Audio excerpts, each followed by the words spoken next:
Quoi fait YouTube? Aujourd'hui, je vais te parler de la coïncidence. En tout cas, je vais t'exposer ma réflexion sur la notion de coïncidence. Alors, je ne saurais pas pourquoi j'ai eu envie de faire une réflexion sur cette notion-là.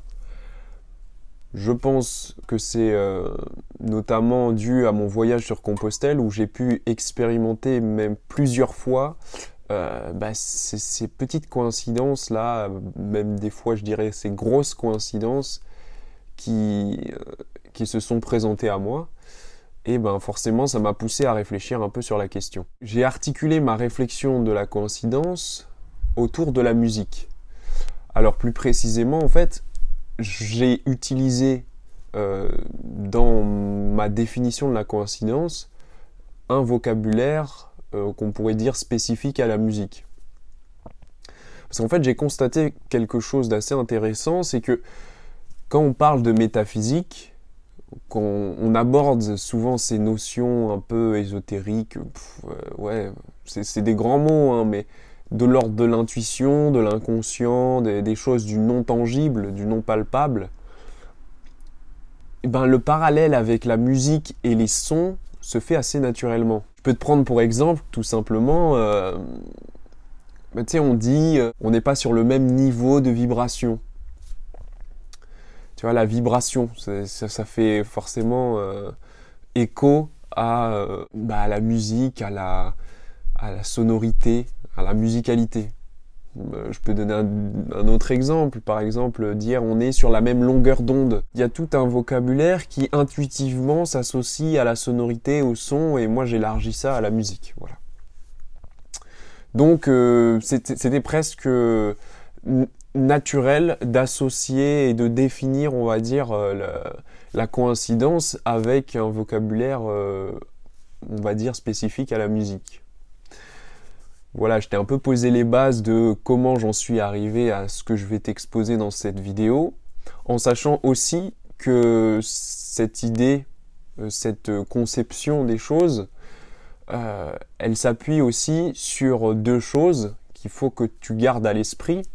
Premièrement, c'est la notion d'âme, comment moi j'aborde la notion d'âme. Alors bien sûr, forcément pour moi, les humains et les êtres vivants et toute chose dans l'univers a une âme. Et cette âme, je la conçois comme étant une toile d'araignée, une toile de tente tendue, qui est capable de vibrer, d'accord, et qui reçoit les vibrations extérieures. D'accord, en sachant que rien que pour faire un parallèle, d'ailleurs ça arrive souvent aussi, le parallèle entre métaphysique et physique quantique. Mais les esthéticiens me diront que je suis un scientologue, un gourou, mais bon, on s'en bat les couilles. C'est vrai qu'il y a un parallèle qui se fait aussi assez naturellement entre ce qu'on découvre en physique quantique et la métaphysique de manière générale. Parce que, justement, pour revenir à ce que je disais, quand je te parle de toile, l'univers, on peut le concevoir aussi comme une toile. Je ne sais pas si tu as déjà vu un peu la modélisation de l'espace-temps dans certains documentaires.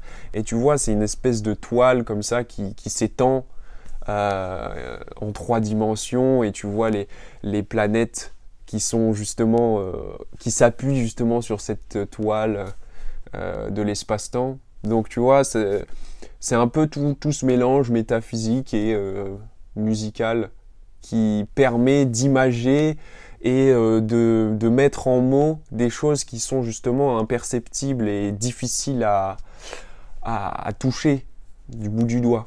Voilà.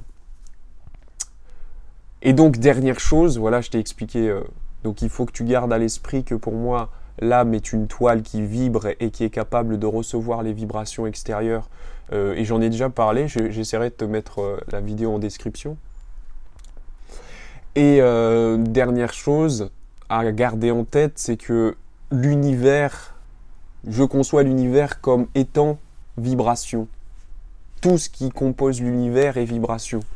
Et encore une fois, cette fois-ci, je vais faire une analogie avec la particule, l'électron. on va dire, il y a deux facettes dans le monde dans lequel on est. Il y a le tangible, le matériel, la matière, ce qui s'apparente au côté particule de l'électron, et le côté justement onde, un peu intangible, etc., qu'on peut apparenter à l'aspect d'onde de l'électron, puisque l'électron a on va dire deux formes pour schématiser. Il peut soit être une particule, il est à la fois particule et onde en fait, il est les deux. C'est ce que la physique quantique a pu trouver pendant ces dernières décennies. Bon voilà, après cette longue introduction, on peut rentrer dans le vif du sujet. Donc, première chose, je regarde un peu mes notes. Première chose... Ah oui, j'ai oublié quelque chose. J'étais sûr que j'allais oublier quelque chose. On va quand même définir, déjà sans rentrer dans le vif du sujet, sans utiliser un vocabulaire musical, ce qu'est la coïncidence. Donc selon moi, on peut définir la coïncidence comme un phénomène, un événement qui intervient à un instant T, à un moment souvent où tu ne t'attends pas à ce que cet événement intervienne. Et ça a pour conséquence soit de résoudre un problème immédiat, ou peut-être un problème on va dire, résoudre un problème de manière différée, ou peut-être, je sais pas, te donner des clés de compréhension par rapport à une question que tu te poses, ou soit, tout simplement, ça va t'interpeller. C'est ça qui est assez récurrent, de toute façon, dans la coïncidence, c'est que, justement, l'événement en question t'interpelle. Voilà. J'ai essayé de définir de manière la plus compréhensible possible. J'espère que c'est le cas. Donc à partir de là, moi je vais un peu rebidouiller tout ça pour donner une définition qui me paraît beaucoup plus claire que celle que je viens de donner. Donc déjà, première chose, on va dire que je bannis le mot de coïncidence qui me paraît trop vague et qui peut être utilisé selon moi pour certaines coïncidences justement et pas pour d'autres. Et les coïncidences qui sont les plus enrichissantes, justement. Ces coïncidences plus enrichissantes, moi, je les appelle la rencontre harmonique. Alors, premier mot, rencontre. Tout simplement, selon moi, la coïncidence, c'est avant tout une rencontre. Alors, c'est une rencontre avec un événement, avec une personne, un objet, un lieu, un livre, donc tout et n'importe quoi. Tout peut faire l'objet d'une rencontre, mais ça reste avant tout une rencontre entre toi et quelque chose. Voilà. Ensuite, harmonique, c'est assez simple. Moi, je vais quand même faire un effort de définition de harmonique, mais c'est que tout concorde. Et c'est justement ça qui t'interpelle. Et c'est ça qui va te donner justement les clés de compréhension ou les solutions. C'est que à ce moment-là, même à ce moment précis, tu concordes avec l'événement, tu es en concordance, en harmonie avec l'événement qui intervient. Voilà. Donc ça, c'est pour, on va dire, déjà commencer à redéfinir un peu la coïncidence dont je parle. C'est pas juste la coïncidence, ah tiens, j'ai rencontré lui 2 fois dans la même journée, même si ça peut déjà être une forme de coïncidence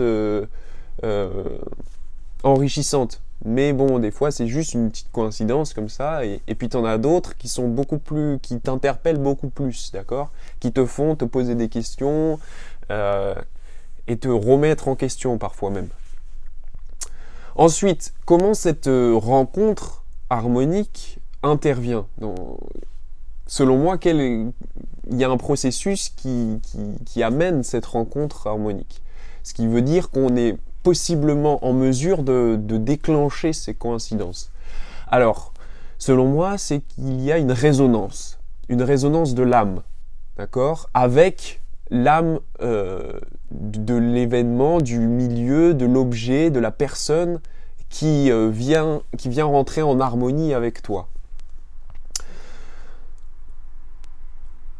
Alors, justement, c'est par rapport ça fait écho à ce que je racontais un petit peu plus en amont, c'est cette capacité de vibration de l'âme, d'accord?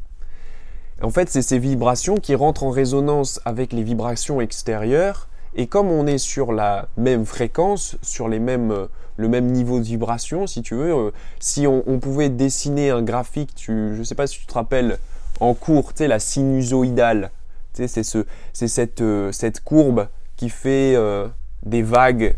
Bon, je ne vais pas rentrer dans les détails parce que je vais sûrement dire des conneries, mais tu vois un peu cette courbe que je dessine avec le doigt.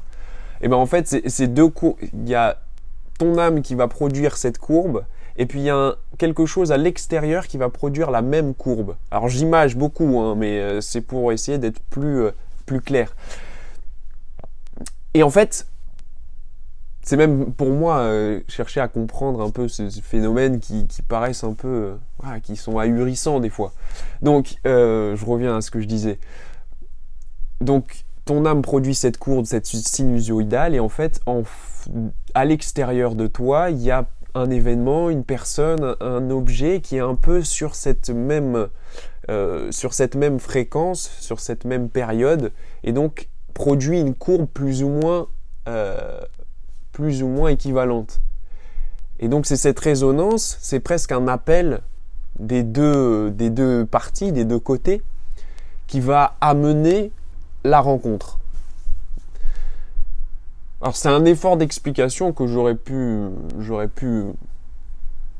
m'en passer de cet effort d'explication là, de comment arrive, parce qu'on n'est pas, je ne suis sûr de rien, tu vois, je ne fais que spéculer, mais je trouve déjà cette explication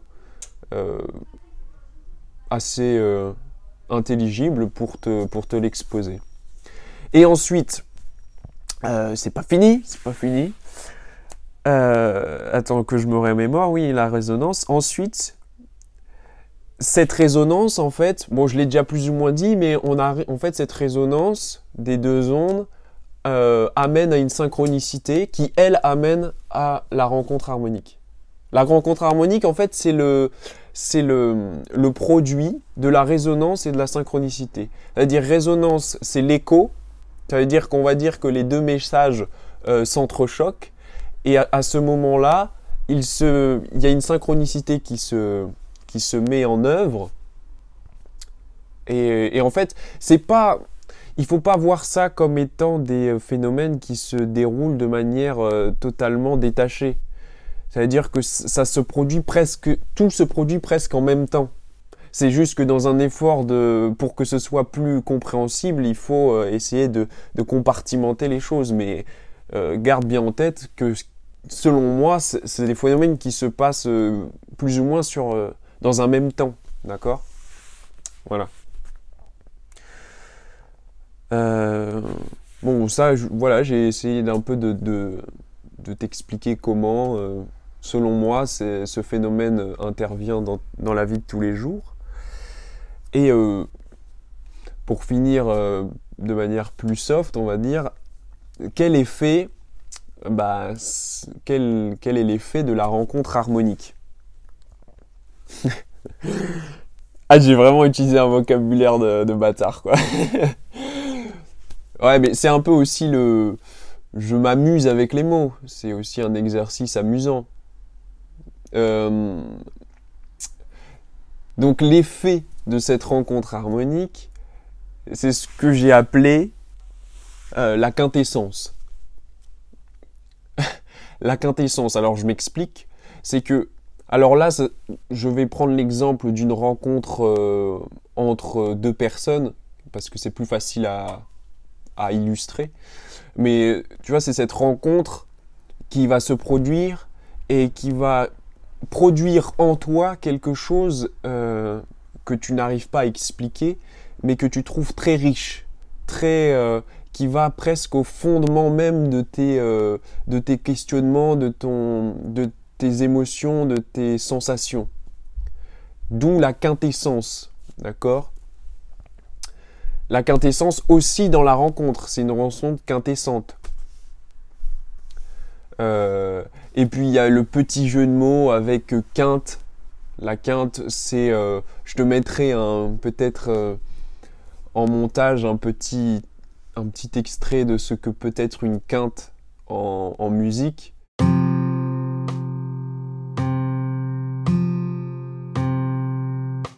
Et tu vois qu'en fait, ben, c'est vraiment harmonieux. Voilà, c'était pour le jeu de mots, mais aussi pour la signification de quintessent. Ah oui, j'ai oublié, bon, je l'ai plus ou moins dit, hein, mais du coup, tu as l'effet, voilà, l'effet, il y a une quintessence qui se crée dans cette rencontre, et ça a pour conséquence, la plupart du temps, alors j'ai mis de délivrer un message explicite ou implicite, pour le conscient ou pour l'inconscient.